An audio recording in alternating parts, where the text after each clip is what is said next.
السائحون.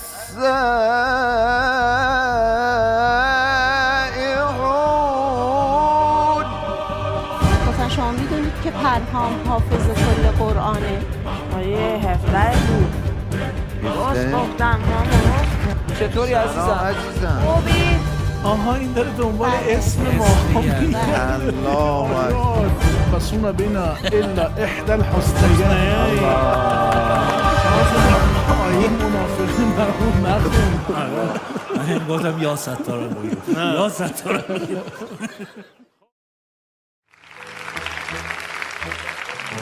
پرهام فروتن و مادر عزیزشون مهمان ما هستن. خانم بفرمایید یه سلام علیک بکنین تا من برم سراغ گفتگو. بسم الله الرحمن الرحیم. نگار من که به مکتب نرفت و خط ننوشت، به غمزه مسئله آموز 100 مدرس شد. عرض سلام دارم خدمت میزبانان گرانقدر، حضار حاضر در سالن و بینندگان فهیم برنامه محفل و همچنین آرزوی قبولی طاعات و عبادات دارم برای همه عزیزان. زنده باشین. چند تا فرزند دارین خانم؟ 3 تا. پرهام چندمین فرزند شما؟ فرزند اولم هستم. کی متوجه مشکل پرهام شدی؟ پرهام جان 6 ماه متولد شدن و بعد به تولدشون 2 ماه در قسمت NICU بودن به واسطه نارسیشون. تا 1 سالگی شاید نمیخواستم بپذیرم و بعد از اون که دغدغه حرف زدن و راه رفتنش برای من پیش اومد و به پزشکای متخصص مغز و اعصاب و غدد فراوان مراجعه کردم، تشخیص CP یا همون فلج مغزی، اوتیسمتیک و بیماری ذهنی حرکتی و عدم دید مرکزی و پزشکان روی پرهام تشخیص دادن و من ولی بعد از باید میپذیرفتین دیگه. اون موقع فهمیدین؟ بله دیگه برام یه جورایی باورپذیر شد این بچه‌های دیگه که الحمدلله مشکلی نه نداره. خدا رو شکر سالم. خب بالاخره برای یه مادر خیلی سخته. یعنی با امید و آرزو فرزندی رو به دنیا بیاره و بعد اون وقت حالا منتظر حرف زدنش، منتظر راه رفتنش، بدو کردنش، بازی کردنش، متوجه بشه که بچه یه همچین مشکلی داره. در صدد درمان بر اومدین ها؟ بله، از طریق کار درمانی و گفتار درمانی پیگیر شدم و به لطف خدا و خواست خدا توی 3 سالگی موفق به راه رفتن شد و در 6 سالگی گفتار پیدا کرد. و تونست الان کامل حرف میزنه پرهام؟ حرف میزنه ولی شاید 1-2 تا حرف رو درست تلفظ نکنه، اگه نه کامل گفتار داره. بله به لطف خدا. حالا یه نکته عجیب بگم بهتون. کی متوجه شدین که پرهام حافظ قرآنه؟ یه روز که در داخل منزل بودم از مدرسهشون با من تماس گرفتن و گفتن که خانم فروتن آقا پرهام کلاس آموزش قرآن میره. گفتم نه چطور مگه؟ گفتن شما میدونید که پرهام حافظ کل قرآنه. من یعنی شوکه شدم، برام اصلا باورپذیر نبود چون نه آموزشی دیده بود. تو خونه قرآن، صدای قرآن؟ فقط از طریق تلویزیون اگه گاهی قرآن گاهی اوقات نه بله همیشه. نه دائم.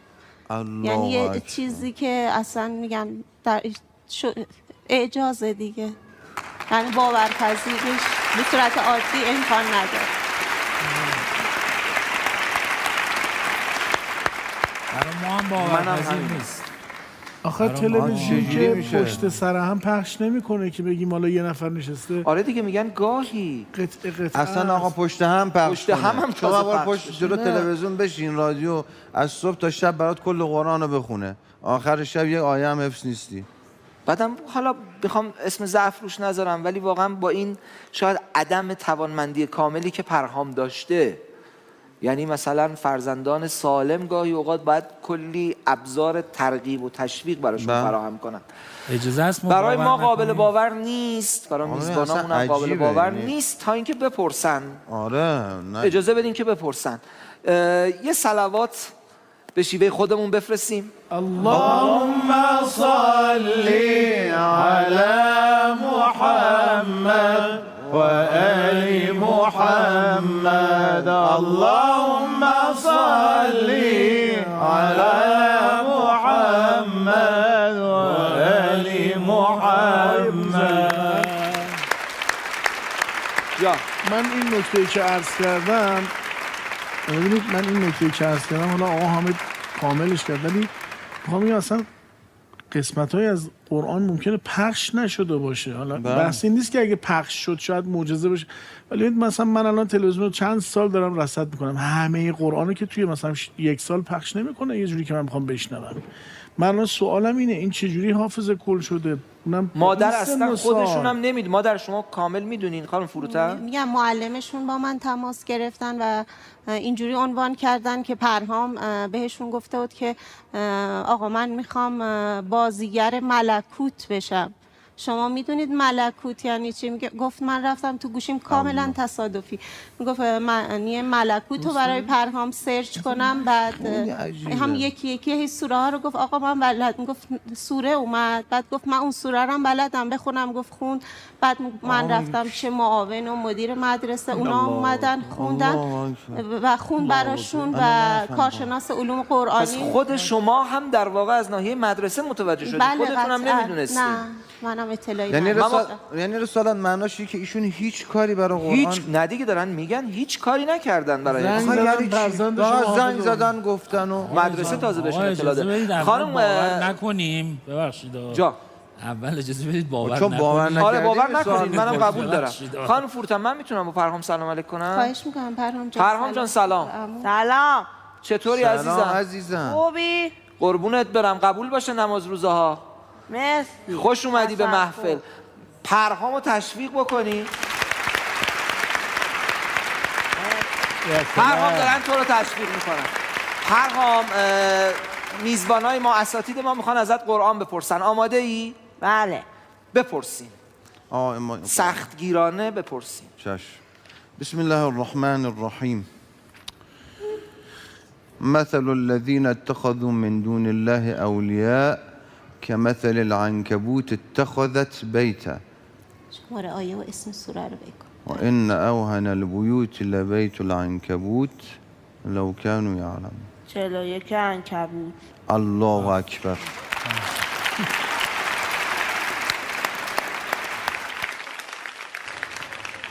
کلمه میپرسم.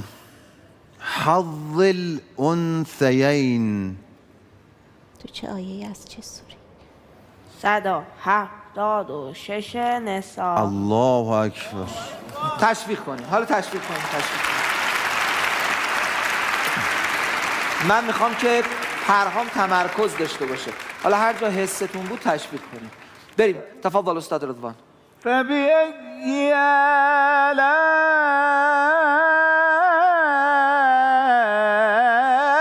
ربك تتمارى 55 نج. الله ماشاءالله ماشاءالله ماشاءالله.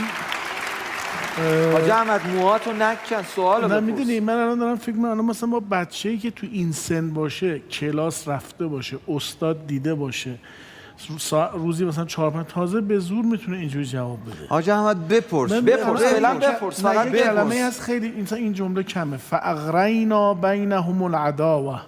الا یوم خب آیه و اسم سوره. یوم. چه سوره؟ آفرین چه سوره ایه؟ آیه 14 مائده. ماشاءالله. درسته؟ آره درسته.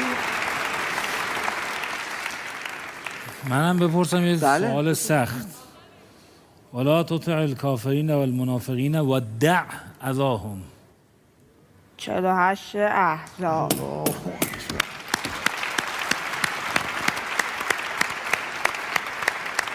حسنین. ولا يصدنك ولا یسودنک. خیلی سخته این. أكثر من آية فيه. ولا یسودنک عزیز. ولا يصدنك عن آيات الله بعد إذ أنزلت إليك. آیه خب واسه آیه چی؟ حالا یسود. عید. ولا يصدنك. ادامش. ادامهش میخواد. ولا يصدنك عن آيات الله بعد إذ أنزلت إليك. وادع إلى ربك. آیه 87 قصص. الله الله. آقا من میخوام مردمم بپرسن، دوستان بپرسن.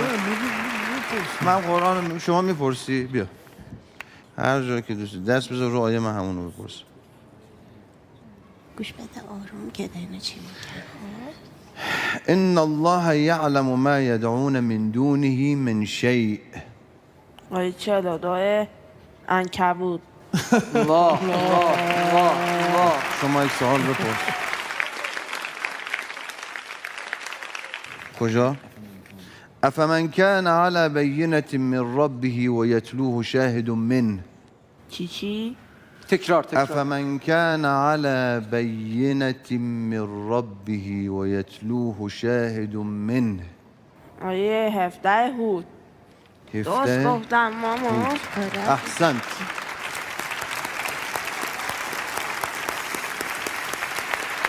آقای بوزری، من حدود حالا 35-6 سال محافل رفتم. ما ندیده بودیم همچینه و محفل این به اصطلاح گوهرها رو کشف کرد. ما هم نمی‌دونیم همچین اتفاق تو کشور ما داره رقم میخوره. خیلی عجیبه. آقا ایشون بازیگر ملکوته، همون چیزی که آخه چه اسم قشنگی. حقیقت بازیگر ملکوت. معلم خودش خواسته بود که بازیگر ملکوت باشه، چون که این توجیه نداره به جهت طبیعی. این صرفاً حجت خداست و نشان دادن که فإن القدرة لله فإن القوة لله جمیعا. قوت پیش خداست، خدا اینجوری خواسته دیگه.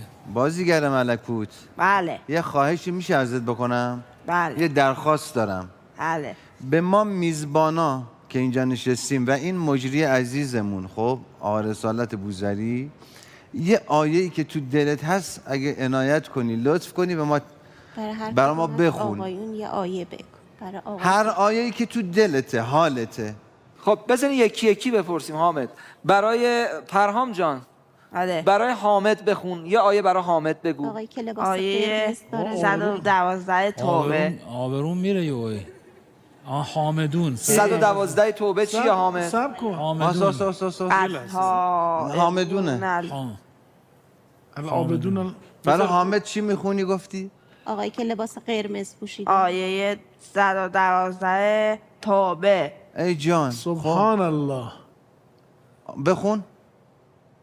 از تا ابون العابدون الساجدون عابدون عابدون حامدون حامدون چون اسمشون تو التائبون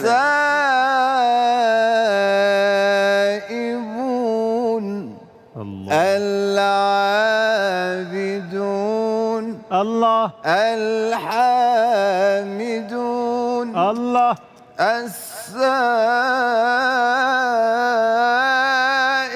السائحون الراكعون الساجدون الآمرون بالمعروف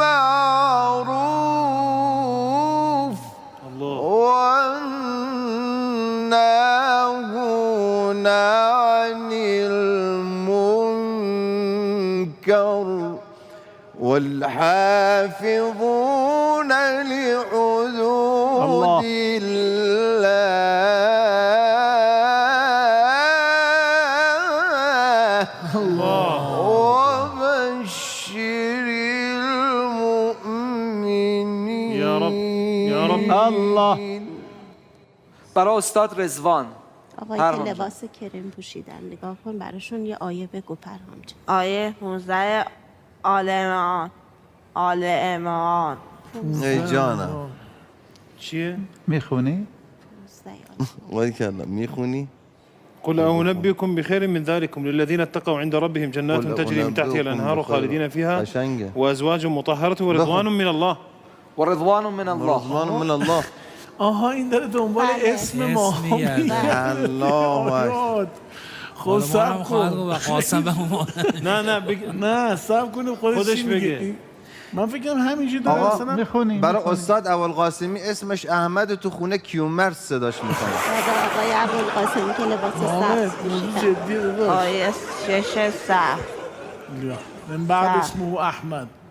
الله اکبر. خب حاج آقای قاسمیان برای آقای قاسمیان، آقایی که معمما لباس لا اقسم بهذا عبای قهوه‌ای دارن، عمامه سفید. غلام رضا قاسمیان. قاسمیان. آیه 19 سوره مریم آدا غلام. آزا غلام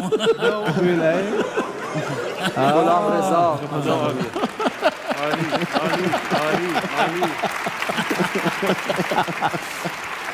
معقول هذا غلام يا اخي غلام من زکی یا چه آیه هم حالا غلام جایزی هم زکی داریم. یا حسنین آقای حسنین یا اهدى الحسنیین میخونن.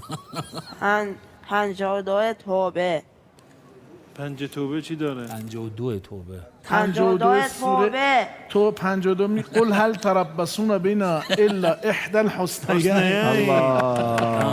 گفتم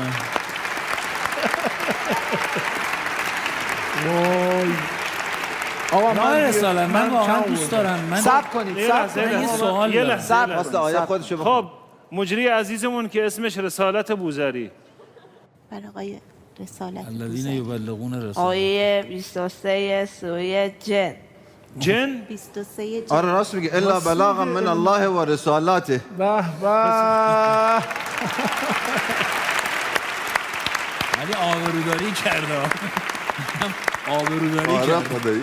شانس رو آیه منافقین برامون نخون. من گفتم یا ستاره بگیر. یا ستاره بگیر. ما شاء الله ما شاء خیلی الله ممنون. جانم آقای قاسمی. نه سوالم اینه که فکر میکنه مثل یک حافظ به صفحه و آیه میرسه میگه، یا نه با یه مکانیزم دیگری همینجوری تو گوشش گفته کسی میشه؟ نمیدونه آخه، مادرم نمیتونه. مادر شما میتونین بگین؟ ایشون که از روی قرآن که حفظ نکرده که. نه قرآن میگم دسترسشون نبود که بخوان حفظ کنن. عجیب عجیب عجیب. معجزه است، یه خارق عادته. تموم شد. خارق کاملا عادت. خارق عادته. خارق عادت.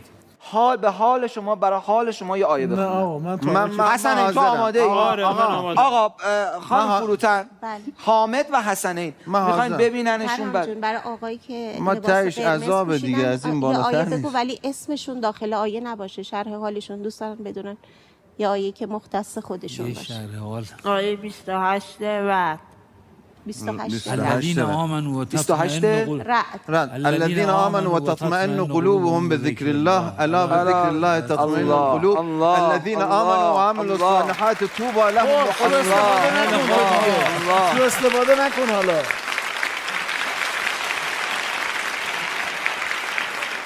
شیش ماهه به دنیا اومد پرهام و مادر تا 1 سالگی نمیتونست این ناتوانی رو بپذیره و بعد که متوجه این بیماری شد در صدد درمان بر اومد.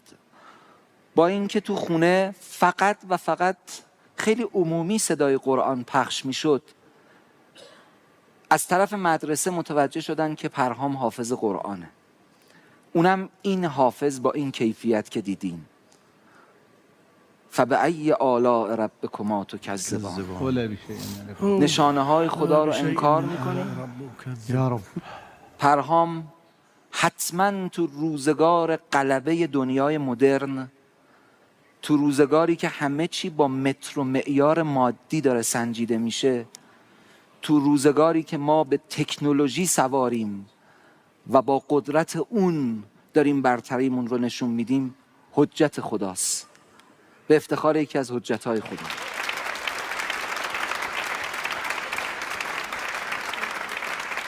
خانم فروتن خیلی ازتون ممنونم. خواهش می‌کنم. زنده ممنون از باشین. شما. تشکر. خدا لطف شما رو دارید. حفظ کنه، ممنون. پرهام رو زنده حفظ کنه برای همه ممنون از ما محبتت. و انشالله خوشبخت باشن و عاقبت به خیر که تشکر. هستن. مرسی. عاقبت به خیری یعنی با قرآن و اهل بیت بودن. تشویقشون بکن. با اجازه. میبخشید. لطف کردید.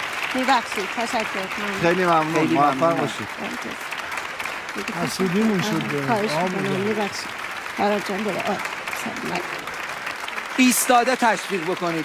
ایستاده تشویق بکنید.